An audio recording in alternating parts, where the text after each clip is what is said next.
Assalamualaikum dan selamat pagi. Bertemu lagi kita dalam tajuk mesin ringkas. Hari ini kamu akan mengenali beberapa jenis mesin ringkas. Sebelum itu, kamu perlu mengetahui maksud mesin ringkas. Mesin ringkas ialah alat yang membantu kita melakukan kerja dengan lebih mudah dan cepat. Terdapat pelbagai jenis mesin ringkas di sekeliling kita. Setiap mesin ringkas mempunyai kegunaannya yang khusus.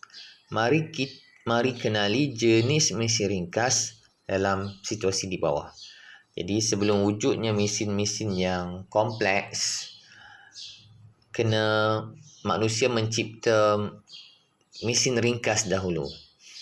Okey, mesin ringkas ni senang saja untuk faham, tidak seperti mesin kompleks. Okey, pertama sekali, roda dan gandar. Roda dan gandar ialah alat yang terdiri daripada roda yang dipasang pada sebatang rod yang dinamakan gandar. Okey, kamu boleh tengoklah gambar ni. Okey. Contohnya pada tombol pintu. Okey. Tombol pintu yang bulat tu, kan? Dia ada roda dan gandar.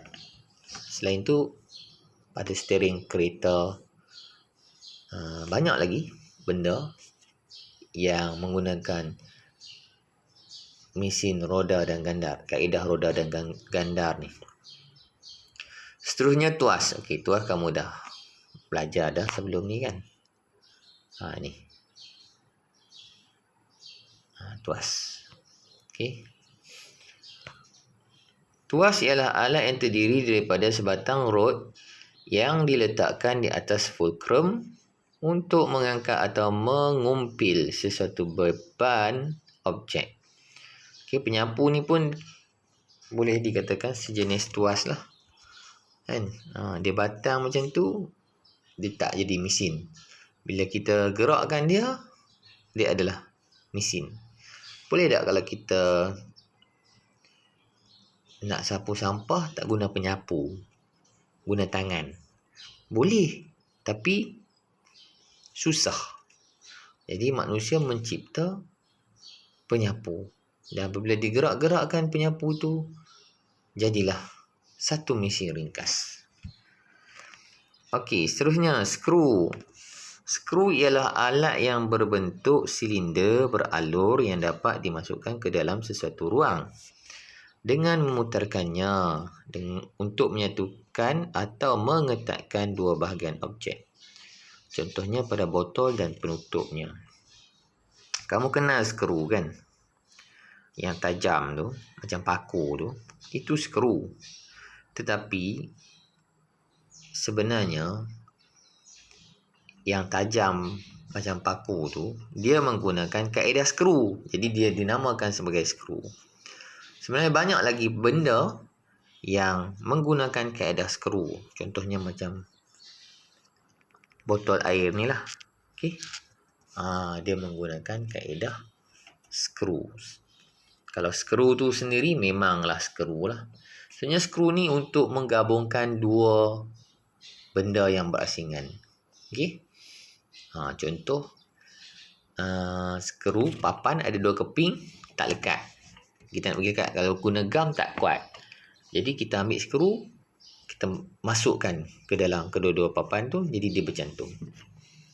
Itu adalah contoh kegunaan skru.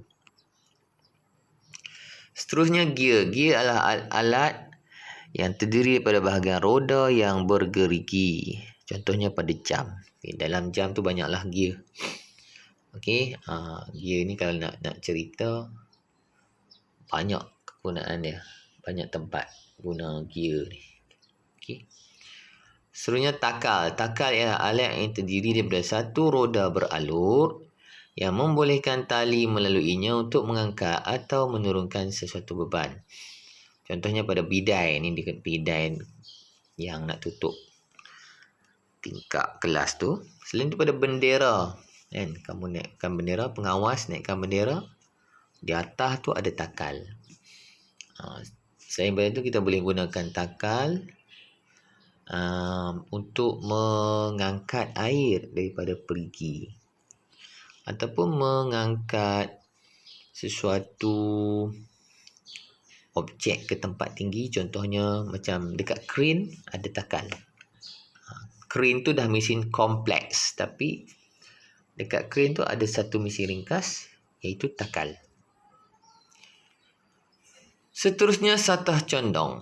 Satah condong ialah satu permukaan rata yang disendingkan, dicondongkan lah, dengan satu bahagian yang hujungnya diletak pada ketinggian yang berbeza. Contohnya pada tangga. Yang warna merah lah. Tu condong, dicondong. Tangga ni dah kompleks dah ni sebenarnya ni. Yang nak mudah lagi nak faham, kamu bayangkan ada satu tempat tinggi dan ada satu tempat rendah. Dia tak ada tangga.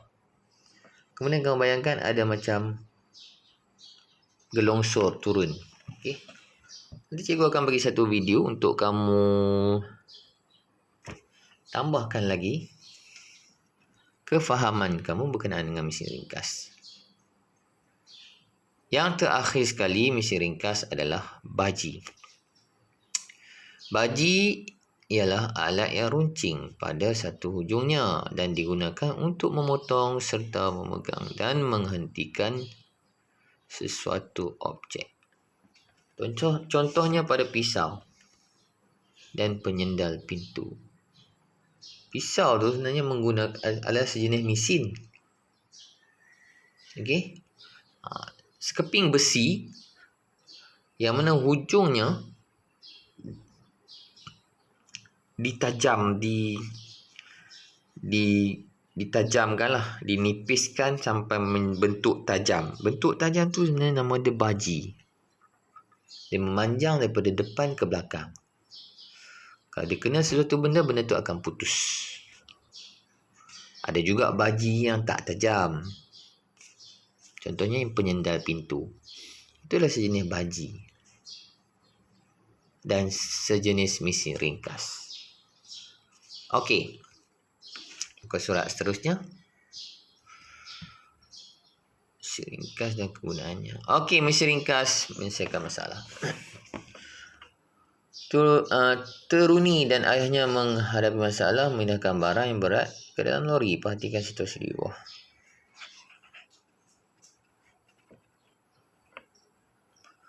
Okey. Nak angkat susah. Jadi menggunakan mesin ringkas, apa tu? Satah condong. Okey. Dia buat satah condong. Tolak ni. Perhatikan situasi di bawah pula. Dia nak buat apa ni? Apakah alat yang sesuai untuk memotong rumput yang panjang? Nak potong rumput yang panjang, guna apa? Dia guna tu, tajak ataupun sabit, menggunakan baji. Dekat benda tajam ni ada baji. Apakah alat yang sesuai untuk menggunakan batu bata? Guna kereta sorong. Dekat kereta sorong ni ada tuas, ada roda dan gandar. Ada satah condong juga dalam tu. Apakah alat yang sesuai untuk mengumpulkan daun kering yang bertaburan? Penyapu. Gunalah tuas. Okey. Nak cat dinding rumah pula. Guna apa? Guna berus. Berus? Mesin apa? Tuas juga. Okey. Kita sapu-sapukan dia. Okey, itu saja untuk hari ini. Nanti kita tengok pula mesin kompleks. Okey, bye-bye.